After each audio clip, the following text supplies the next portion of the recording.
Hola, sean todos bienvenidos a otra edición de La Madriguera. La Madriguera.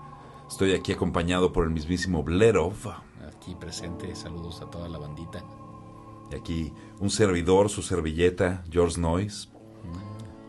Nos estamos grabando aquí desde Black and Red Studio. En la colonia postal. En la colonia postal. En También, la Ciudad por de cierto, México. la música que escuchan de fondo es el Avant Jam. Un saludo a todo el laboratorio sonoro. Saludos. Saludos, saludos. Y pues el día de hoy traemos un tema, pues nada controversial, más bien algo muy Más light. divertido, mucho más light, que creo que todo el mundo tenemos nuestras experiencias con esto. Y es la animación, amigo. Sí, que es algo que creo que siempre nos ha apasionado a ambos, güey. Sí, así es. Pues yo creo que es algo muy marcado que está presente en la infancia de nuestra generación, ¿no? Porque creces viendo animación. Claro. Y vas evolucionando con ella o evolucionaste con ella en cierto sentido, ¿no? Sí, porque, o sea, definitivamente otras generaciones han tenido animación, ¿no? Desde hace muchísimo tiempo. Pero Claro. creo que sí nuestra generación millennial, güey, definitivamente fue muy marcada por la animación en sí misma. Porque veíamos caricaturas ochenteras, caricaturas noventeras y repeticiones de todas las caricaturas habidas y por haber desde el inicio de los tiempos, inicio ¿no? de los tiempos, o sea, muchas caricaturas viejitas se tuvieron como ese periodo donde se remasterizaron y nos tocó verlas, ¿no? Sí, un segundo boom. Un segundo boom ahí, caricaturas que eran clásicas, ¿no? Y para colmo, pues toda nuestra generación bueno, no toda nuestra generación, mucha gente de nuestra generación y de la generación anterior, generación X, que fueron muy marcados por la animación, terminaron generando las siguientes generaciones de animadores, ¿no? de productores. Entonces, correcto. muchas de las caricaturas que ya vieron la siguiente generación, generación Z o generación Alfa, fueron generadas por nuestra generación, ¿no? Claro. Que definitivamente, como dices, nos marcó más de lo normal Sí, la animación, totalmente. ¿no? Sí. Sí fue un parteaguas, creo yo. Pero ¿desde cuándo hay animación, amigo? Cuéntanos un Pues poquito la sobre animación empieza finales de 1800, principios de 1900, y eran estos artilugios precarios, ¿no? Como los Nickelodeon, les llamaban, donde tú insertabas un níquel y le dabas así vuelta a una manivela y veías una Ponías ahí los ponías ojos, los ¿no? ojos y veías una animación rudimentaria, pero bueno, es básicamente esa sucesión de imágenes, ¿no? Y hay varios tipos de animación o prototipos de animación, ¿no? Porque pues cuando hay unos móviles donde van girando y tienen como Y las sombras, ¿no? Son las un que fotograma se o cosas así, entonces eso va creando como esta ilusión del movimiento, y así es como surgen los preámbulos de la animación. Claro. Y luego ya en los años 20, inicios 1919, principios de los años 20 es cuando realmente empieza ya ese boom y nacen los estudios de claro. animación como lo conocemos, y nace Mickey Mouse de ahí por parte de Disney, y su competidor más fuerte, ¿no? Que fue Maxwell Fletcher con los estudios Fletcher. Sí, en aquellos entonces ellos eran los chidos, ¿no? Exactamente. Era Walt Disney y Max Fletcher. Eran ahí los dos titanes de la animación, que para que no ubiquen a Fletcher, pues Fletcher tenía Popeye, tenía Betty Boop, tenía varias franquicias que estaban como por ese estilo. Sí, ¿no? Y que siguen en el imaginario, que todavía hay gente, tal vez no un morrillo de 10 años, pero sí mucha gente todavía reconoce lo que es Popeye, lo que es Betty Boop, todos estos personajes que, si bien el nombre Max Fletcher la mayoría de la gente no lo ubica, sí era un competidor muy fuerte de Disney, ¿no? Sí, era como el competidor. Incluso creo que en algún punto estuvo más fuerte Fletcher que Disney. Que Disney. Porque eran estudios, eran casas de producción. Ya después salieron otros y obviamente pues tienes a Warner Brothers y tienes a MGM. Claro. Y están haciendo sus cosas en ese inter. Uh-huh. Pero era lo que estaba fuerte en ese periodo, ¿no? Sí, porque tienes a Walt Disney, como bien mencionas, con Mickey Mouse, que empieza con Steamboat Willie. Sí. ¿No? Y eran cortos, ¿no? Estos no eran largometrajes originalmente, ¿no? Y la competencia, como bien dices, Fletcher, también eran cortos de Popeye o los cortos de Superman, ¿no? Que son muy chidos. Y eso era por cómo funcionaba el cine anteriormente, ¿no? Correcto. Que ibas a una permanencia voluntaria, entonces empezaban con los cortitos, las pelis, y luego ya venía la película principal. Exactamente, ¿no? Y no era como iban, así llevaban a los niños. Es que el cine en esa época era como de, quiero enterarme de los eventos y qué está pasando, entonces ibas hasta ver las noticias. Sí, ahí pasaban las noticias. Y querías enterarte a las noticias, pues las ibas a ver al cine, no las escuchabas en la radio. Pero ya el cine como precursor de la televisión te daba ese formato, claro, de cómo se estaba presentando un como noticiero, por decirlo de cierta manera. Sí, de hecho muchas cuestiones de la televisión, cuando ya comenzó la televisión, las tomaron directo del cine. Totalmente. El cómo se presentaban las noticias, obviamente querías poner cosas en la programación, pues ponías películas o cortos, ¿no? En este caso, cortos animados. Y eventualmente llegó un punto en el que la televisión ya quería hacer sus propios cortos, ¿no? Claro. Pero estoy hablándote de generación, después, mucho tiempo después. Todavía no figuraba. Sí, no, porque durante muchos años lo que hicieron fue pues pasar esos cortos de Mickey Mouse, de Popeye, de Bugs Bunny, de todos los Looney Tunes, básicamente, Tom y Jerry, que eran de MGM, sí, todos estos cortos. Ahora, la animación tuvo un brinco muy fuerte en los 30s, claro, con Blancanieves, ¿no? Blancanieves y los 7 enanos, que salió en 1937. Para todos los que la han visto varias veces y dicen, ¿por qué esta se ve como distinta? Es porque fue la primera, ¿no? Fue la primera vez que se generó un largometraje, ¿no? Sí. Hecho de animación.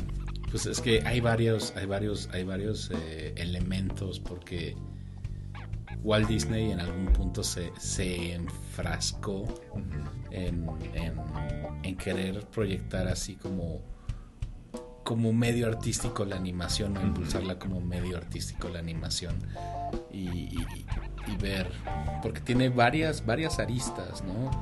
Tanto ya era un elemento que se empleaba en películas como para hacer efectos especiales, claro, a través de lo que es el rotoscopio o ciertas escenas, a películas informativas, no meramente de entretenimiento, pero cuando tú querías explicar algo, sobre todo en esa época, como alguna... Los Public Service Announcements. Public Service Announcement, pero pon tú que tú estás en el ejército y te quieren explicar cómo usar X componente. Usaban herramientas de animación que estaban muy bien detalladas, porque usaban dibujo técnico. Claro. ¿No? Y de hecho Disney mucho tiempo hizo ese tipo de películas. Eso era lo que le daba de comer. Entonces, haber agarrado esos contratos gubernamentales, claro, no solo porque todavía no empezaba la guerra, o sea, ya había pasado la Primera Guerra Mundial y se había acabado, y estaba por empezar la Segunda Guerra Mundial. Claro.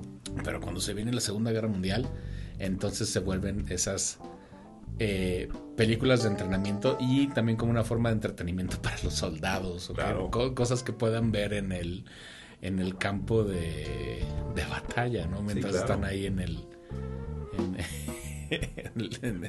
barco, ¿no? Sí, o sea, porque sí, como bien mencionas, ¿no? O sea, los soldados no todo el tiempo están nada más peleando, ¿no? O sea, hay momentos en los que están encuartelados, ¿no? Y tienen esos espacios pues, de entretenimiento, ¿no? Claro. O sea, también cuando están los US shows, ¿no? Y todos sí, USO shows, ¿no? Entonces, y hay unas caricaturas muy bizarras del periodo que están cagadísimas. buenísimas. Y creo que hay uno sobre las enfermedades venéreas. Y entonces es muy cagado porque estás viendo un personaje estilo Warner Brothers, que es antropomorfo, que es el soldado no sé qué, y le habla sobre los peligros de irse. Sí, ahí se te pega el clamato, ¿no? Digo, horroroso. Sí, justo así, los peligros de irse de farra y de no. Cuidado con los burdeles franceses. Sí, básicamente, ¿no? O la caricatura del Pato Donald, ¿no? Donde el Pato Donald sueña que es nazi. Ah, sí, sí. No, sí, hay cosas... hay cosas bien interesantes que quisieran olvidar, pero no pueden borrar la historia, ¿no? Sí, no, o sea, son todas esas cosas que se vuelven cada vez más difíciles de encontrar porque pues, la gente se ofende, pero todavía ya anda por ahí, ¿no? Sí, o que alteran y le cambian ahí el contenido original, ¿no? Como esa caricatura de los tres cochinitos y el lobo, ¿no? Que el lobo era un judío, ¿no? Sí. Y no lo deja entrar porque no le da confianza, ¿no? Sí, y ya después lo volvieron a animar. Ajá, y ahora es un lobo. Y ahora más bien, siempre fue el lobo. Siempre fue el lobo, pero ya no pero le cambiaron el judío. disfraz. Le cambiaron. Sí. Esos las sutilezas morales de la... Sí, claro, porque época. Aparte, o sea, la animación lleva tanto rato que obviamente ha reflejado a varias generaciones, güey. Y aparte fue un método satírico. Claro. Y que tiene estos matices y reflejos, pues, que no encajan en el perfil de la lógica. Es lógica de animación. Claro. ¿No? Como cuando tienes al coyote y de pronto pinta un paisaje y el correcaminos lo atraviesa y él se estampa, ¿no? Sí, claro. O sea, ese tipo de lógica. Sí, o vas corriendo y ya estás en el aire porque te vas a caer por un acantilado, pero hasta que no volteas hacia abajo no te caes, ¿no? Sí, todo ese tipo de lógica es... creo que esa es la ventaja que siempre tuvo la animación. Bueno, todavía, que la animación tiene sobre el live action, ¿no? Sí. Pueden hacer todo, güey. O sea, se puede arrancar la nariz y de repente volvérsela a pegar, ¿me entiendes? Sí, exacto, porque es la imaginación, ¿no? Y es la lógica, y no estás atado a esas leyes, ¿no? Sí, porque no es el mundo real. No es el mundo real, es el mundo imaginario. Sí, claro, no hay gravedad más la que tú dibujas. Exacto, que el perfecto ejemplo de eso es Who Framed Roger Rabbit, ¿no? Claro. Es como el ejemplo perfecto y es una joya del anime. Es una super joya. Obviamente sí, ya no estamos yendo mucho más adelante, pero sí es una carta de amor a toda esta animación y de precisamente esa época. Porque es una animación de periodo, claro, por decirlo así, ¿no? Aunque pasa décadas después. Los personajes tienen esa estética vintage. Claro. Porque estaba pasando en los 40. Sí, ¿no? Sí, la película sucede... Sí, o sea, hay un punto en el que se suben al tranvía en Los Ángeles, ¿no? Y cuesta nada. Y y entonces leen en el periódico que quieren construir... No, resulta que toda la trama va alrededor de que quieren construir una supercarretera que va a pasar acá por donde viven las caricaturas, ¿no? Por Toontown. Y entonces el detective dice... ¿Quién quiere una supercarretera con el increíble servicio público que tenemos, güey? Para cualquier persona que ha ido o sabe de Los Ángeles, sabe que el transporte público es deplorable, güey. Sí, ¿no? Pero en ese entonces no lo era, ¿no? Porque estamos hablando de antes de esa época, antes de la época del freeway, ¿no? Y de la la explosión demográfica, que era, sí, claro, era algo que era funcional para la ciudad en ese tiempo. Pero le quedó chico muy rápido. Sí, no, lo que está chido de esa película es que es como Chinatown, pero con caricaturas. Está bien chida. Es muy buena, es muy buena. Le voy a dar un rewatch. Sí, claro. Ahora, me gustaría brincar a la siguiente como... Camada, llamémoslo, como la siguiente generación de animación, que fue ya la que fue generada para la tele. ¿Okay? Que es cuando... Obviamente las televisoras dicen, oye, pues queremos más caricaturas. Disney, ¿cuánto nos cobras? No, pues 1 millonada.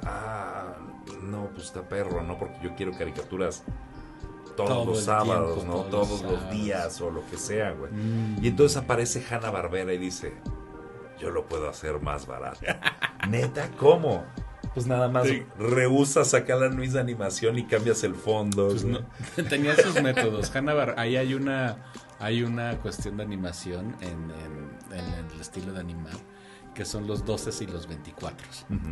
Entonces, cuando tú en aquel entonces haces animación, que es la animación al lápiz, tienes algo que se llama el keyframe, uh-huh, y tienes algo que se llama el in-between. Okay. Cuando tú haces un keyframe es ese fotograma clave para marcar mi acción. Voy a recoger algo, voy a hacer mi personaje, va a hacer esta cosa. Entonces, el principio y el fin de esa acción son mis keyframes. Claro. Pero yo a punto de estirar la mano y yo ya con la mano estirada. Exacto, esos son mis dos keyframes. Uh-huh. Y todo lo que está en medio son los in-betweens. Uh-huh. Entonces, Hanna-Barbera, pues en lugar de animar a 12, animaba a 6, ¿no? Entonces era la mitad de cuadros. Sí. Y le daban ese estilo todavía más burdo, más ¿no? burdo, más cosas así que le daban. Entonces tenía como su estética. Uh-huh. Y obviamente pues reutilizar los backgrounds y todo lo que era este proceso de animación como se hacía en aquel entonces. Y los diseños muy sencillos, ¿no? Claro. muy fáciles de replicar. Porque en ese entonces toda la animación se hacía en Estados Unidos. Básicamente. Cuando comenzó, sí. Posteriormente ya fue que los japoneses lo pueden hacer mejor y más barato. No, eso fue mucho después. Sí. Pero sí, no, vamos a ver que sugiere, digamos que el fenómeno surge, uh-huh, lo que es la animación, y obviamente se replica en varias potencias. Claro. Pero pocas se vuelven una industria. Sí. No, porque pocas lo pueden como explotar al nivel que debe ser explotado, ¿no?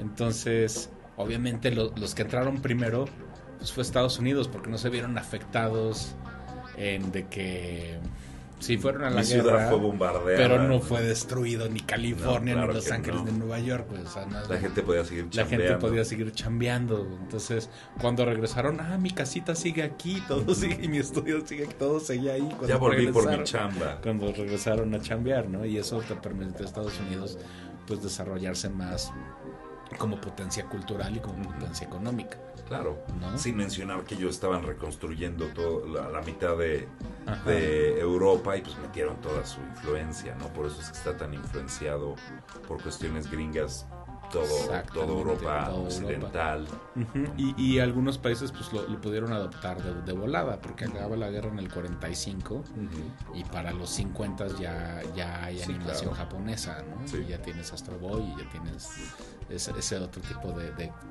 de experimentos, que es muy curioso, pero fíjate que ahí el cuate que dibujó Astro Boy, que creó Astro Boy, que me parece que también empieza como manga, uh-huh, su escuela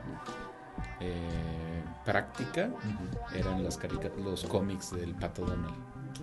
Wow. Y de ahí sacó varios elementos artísticos de esa serialización de cómics del Pato Donald. De ahí sacó varios elementos como para copiar. Tiene toda la lógica, estilo, ¿no? Porque, o sea, nada vive en una burbuja, ¿no? O sea, realmente todo está influenciado por otras corrientes. Entonces tú tienes que aprender de algún lado y lo tropicalizas o tomas cosas que te funcionan. Claro. Y luego ya lo aplicas a tu onda, ¿no? Como en todo. Sí. Y a la mera hora Disney terminó copiando Simba de Kimba, ¿no? Sí, básicamente. Todo regresa a su origen. A su origen, sí. Pero sí. Ajá, por ahí que tenías más cosas que querías profundizar. Pues en cuestión de lo que era la animación de, por decir Hanna-Barbera, pero había varios estudios, estaba también Filmation, sí, ¿no? Que también acá grandes del cheapo cartoon, güey. Creo que ese ya es más 80s, ¿no? Pero no, igual comienza como en 70s. 70s, pero sí, aún así yo principios de 70s. Más bien tenemos como que ver fines de 50s a 60s, uh-huh, y tienes un montón de cosas extrañas, y Hanna-Barbera es definitivamente el rey. Sí, ¿no? claro. Porque tienes varias cosas extrañas, tienes desde personajes un poquito más serios, uh-huh, tienes estas caricaturas como tipo Birdman y sí, porque agarraron varios géneros, y como bien mencionas, la cuestión de los cómics, uh-huh, siempre ha sido muy ligado el cómic a lo que es la animación. cuando mencionas pues que Astro Boy comenzó como una manga, pues una manga eso es lo que es un cómic japonés básicamente. Japonés, sí. Y ese tipo de entretenimiento, los cómics, actualmente cuando pensamos en cómics pensamos en superhéroes, Sí. pero no era el único género. Había muchísimos géneros de cómics, ¿no? Había de detectives, había de romance, de terror, sí, de comedia.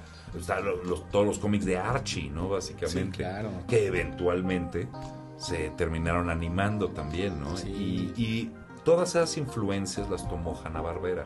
Por eso tenía esas caricaturas que eran grupo de adolescentes que resuelve misterios, ¿okay? Con algún gimmick, ¿no? Grande, o sea, puede ser.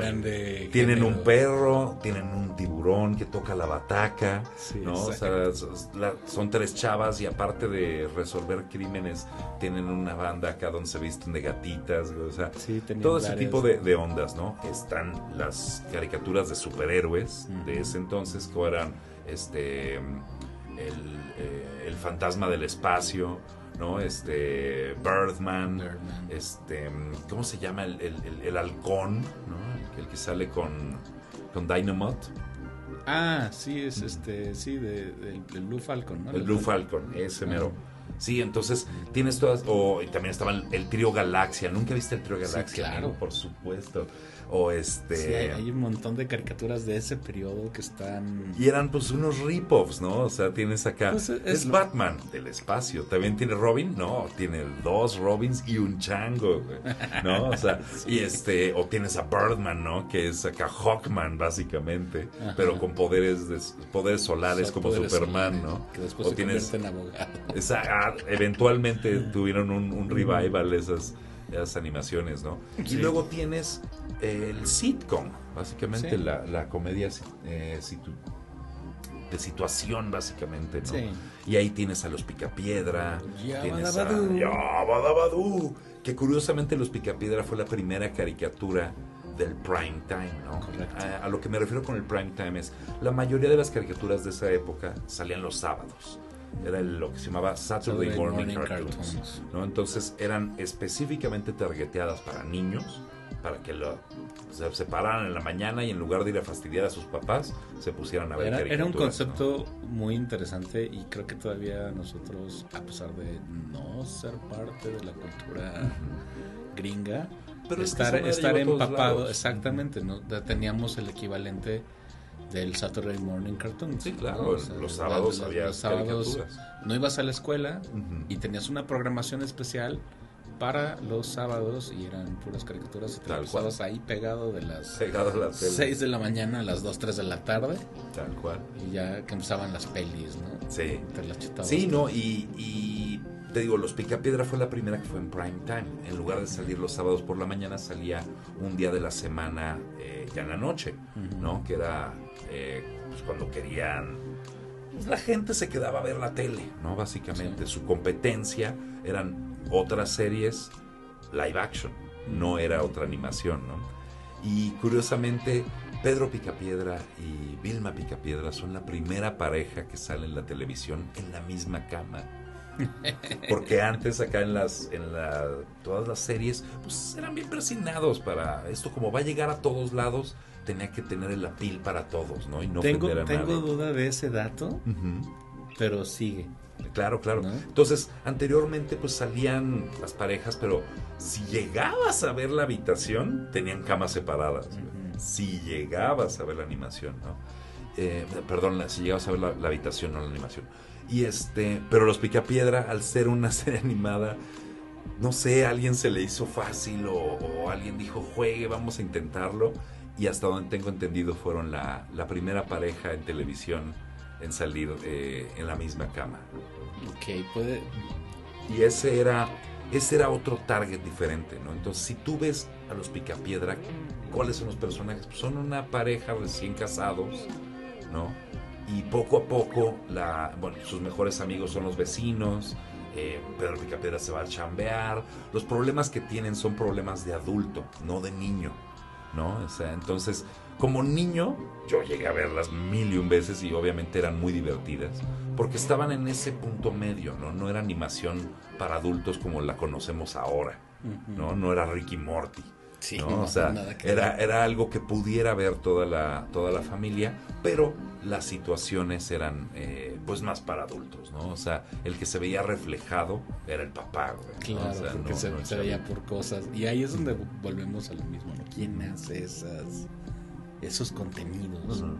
¿No? Entonces, en algún momento un Silent Generation agarró y dijo, yo quiero ser esta madre. Sí. Y la hacía para otros Silent Generations, ¿no? Sí, entonces, eso es lo que hizo que conectara también.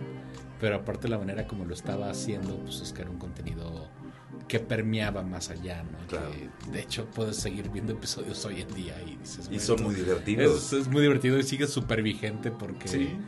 pues, no hemos cambiado. No, porque muchas son cosas, situaciones humanas. Ajá, son ¿Qué situaciones me pasó humanas. hoy? Esto, ¿no? Ajá. Acá. Sí, tal cual.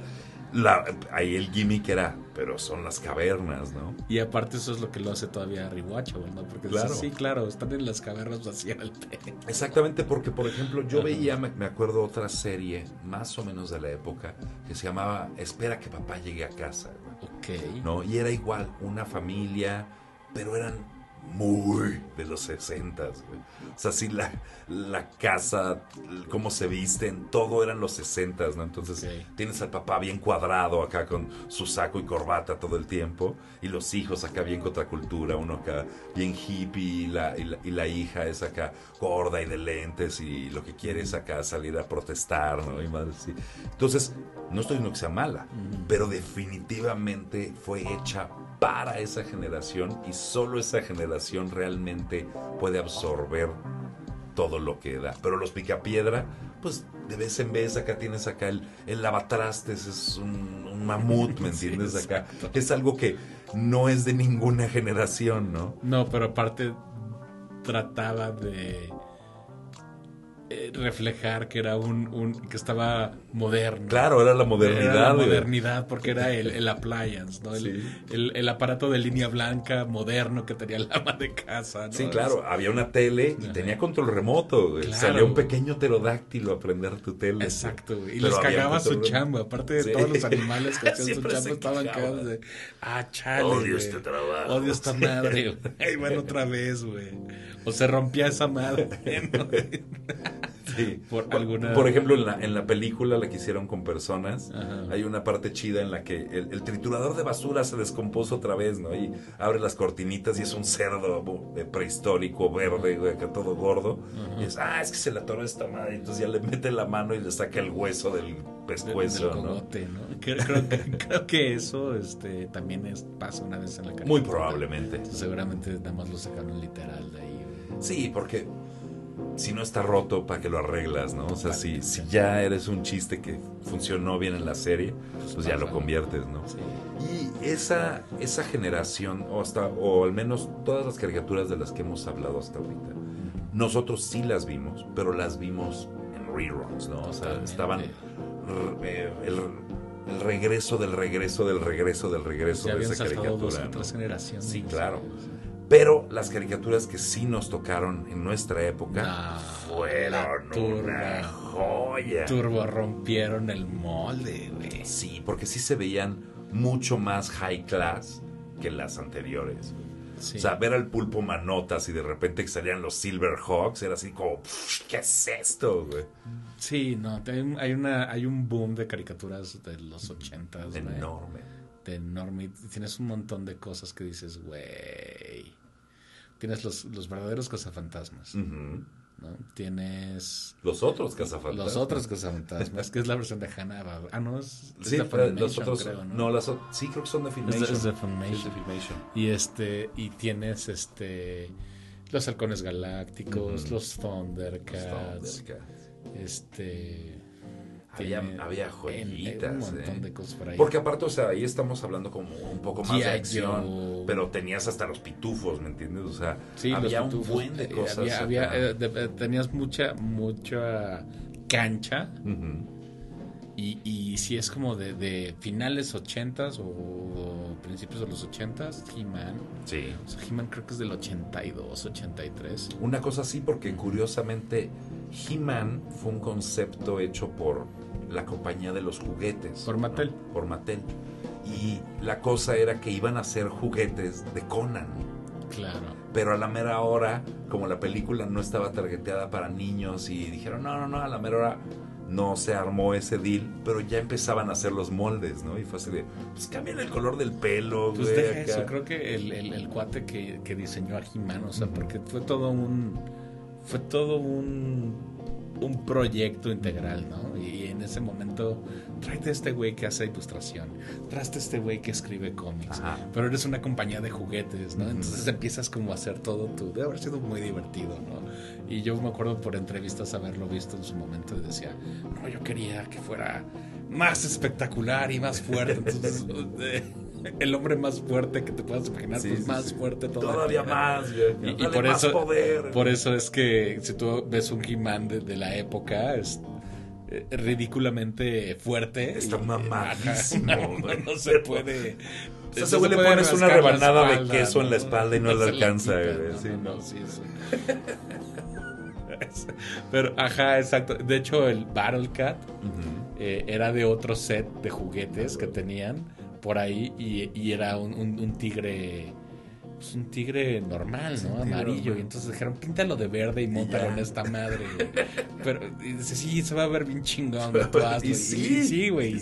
Y órale, va, güey. Entonces, sí, y entonces tienes todas esas caricaturas creadas por compañías de juguetes, ¿no? Mencionabas G.I. Joe. Sí, G.I. Joe. Está He-Man, los Transformers. Las Tortugas Ninja. Bueno, las Tortugas Ninja sí, pero sí estaban basadas en un cómic. Pero estos acá inventados acá de, tráiganme tú invéntate la historia, tú genérame acá los personajes. Fíjate que el concepto de los Transformers fue muy cagado porque había las expos de juguetes.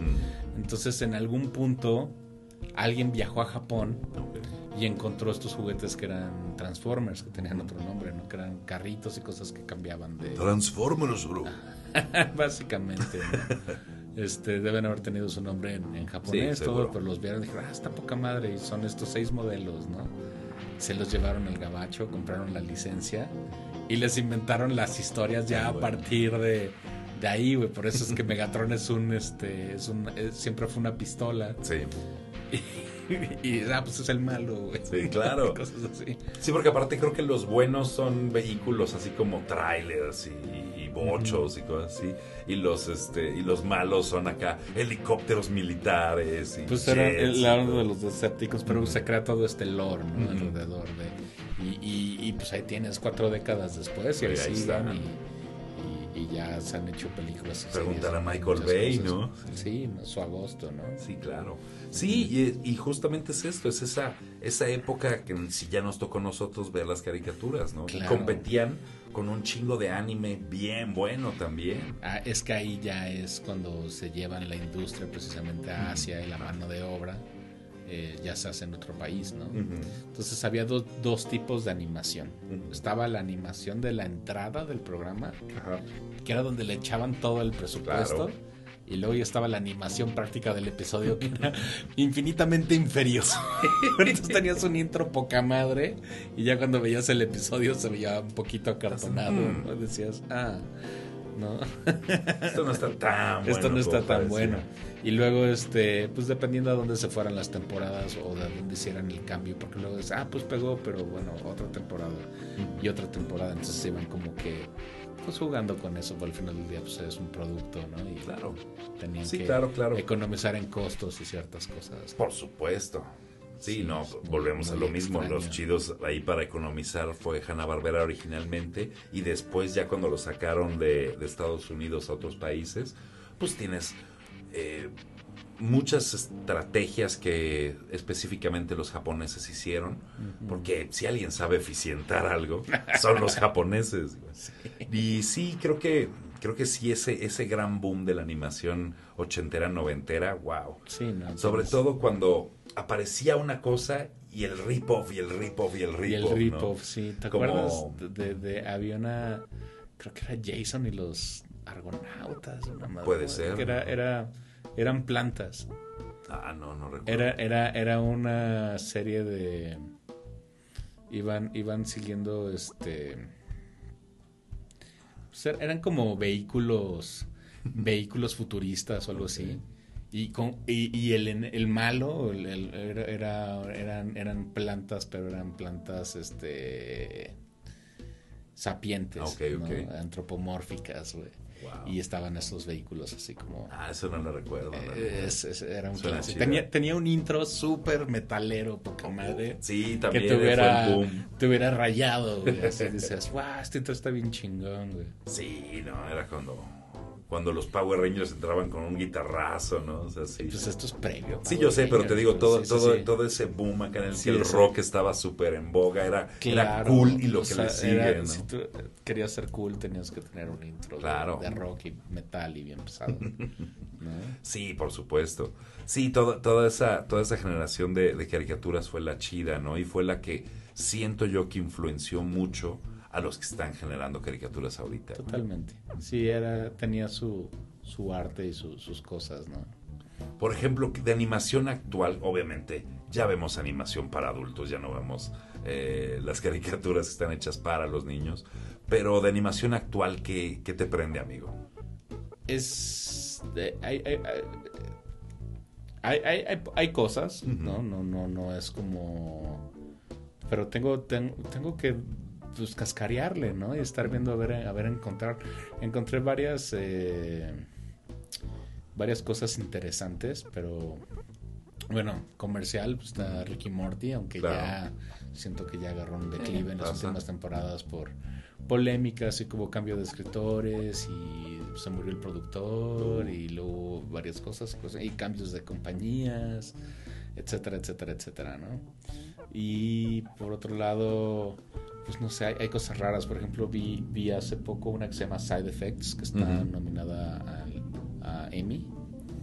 Y si no la has visto es de Mike Judge. Mike Judge Okay. es creador de Beavis y Butthead.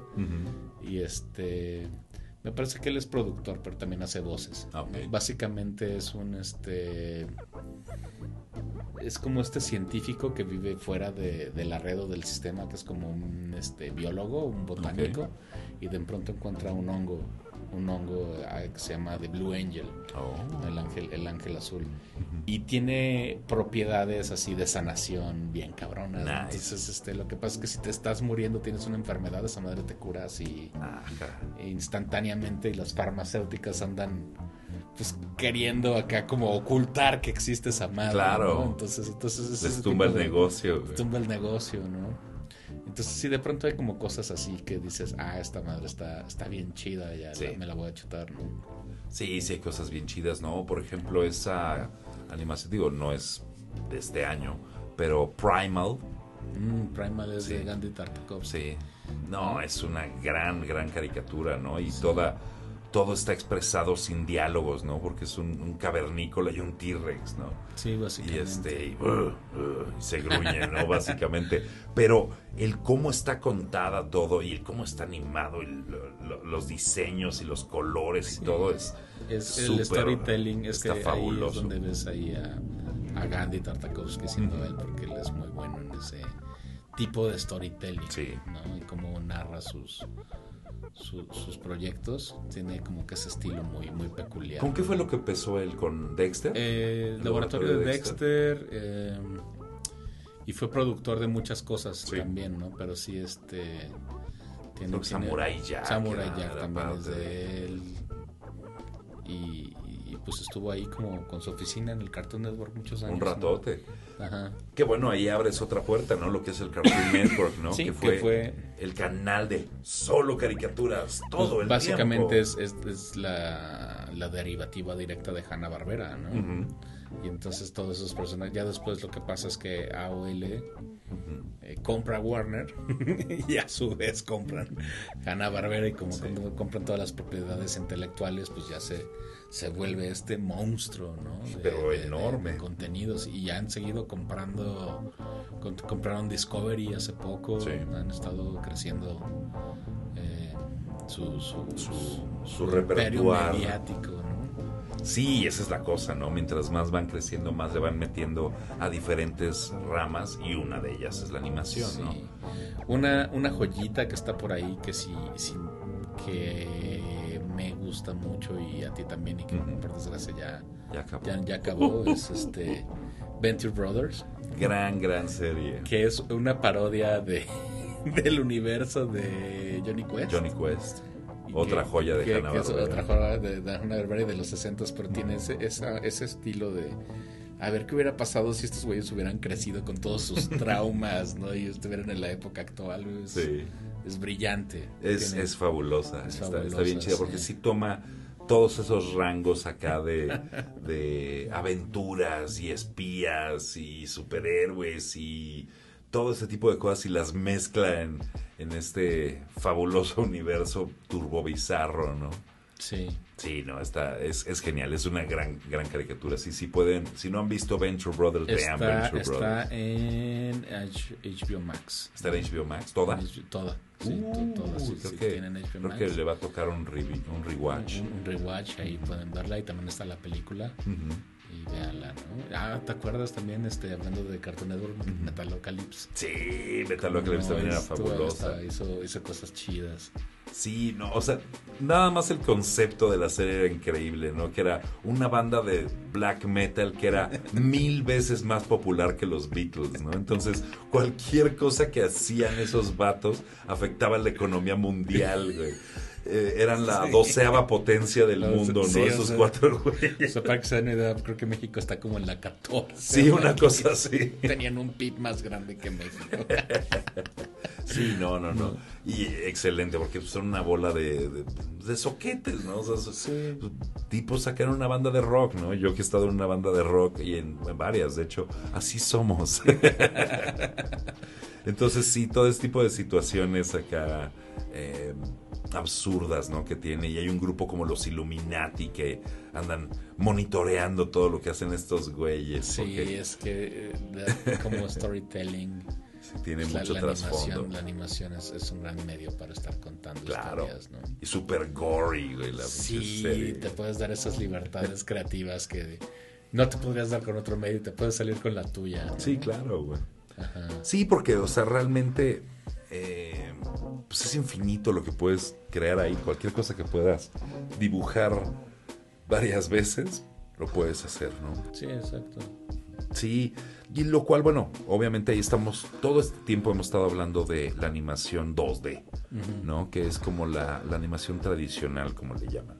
Pero hay muchas formas de animación, ¿no? Tienes la animación generada por computadora, tienes la animación que le llaman stop motion, ¿no? O cuadro por cuadro, que es cuando animas objetos físicos, ¿no? Sí.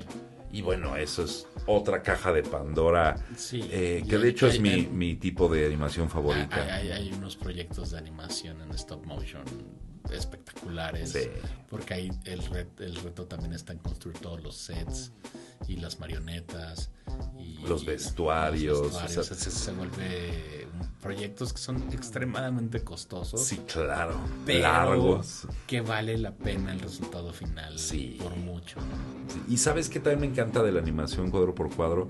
Que les gustan las cosas como más obscuras, ¿no? O sea, no todas, obviamente, pero es un elemento medio que está, utilizan yo creo mucho, que a lo ¿no? mejor a veces ahí puede hablar algo que ya hemos hablado en otros programas, que es el factor del uncanny valley.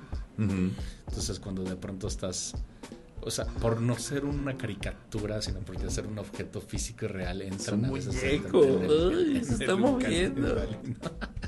Sí, le dan ese freakiness, freaky, y entonces ya lo aprovechan, ¿no? Porque no lo ven como una desventaja, lo ven como una ventaja, tal cual. Entonces lo tienen que explotar, ¿no? Pues muy bien, amigo. Pues sí, creo que eventualmente podremos hablar acá de los otros tipos de animación.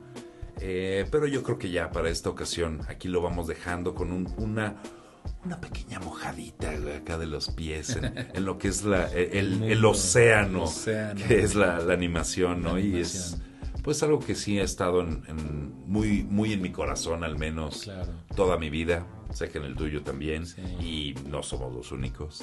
Es una forma creativa, artística, que ha marcado mil y un cosas y ha generado su propio idioma, ¿no? Así es, y si nos están escuchando y todo, pues dejen unos comentarios que les gustan, que nos recomiendan ver. Claro.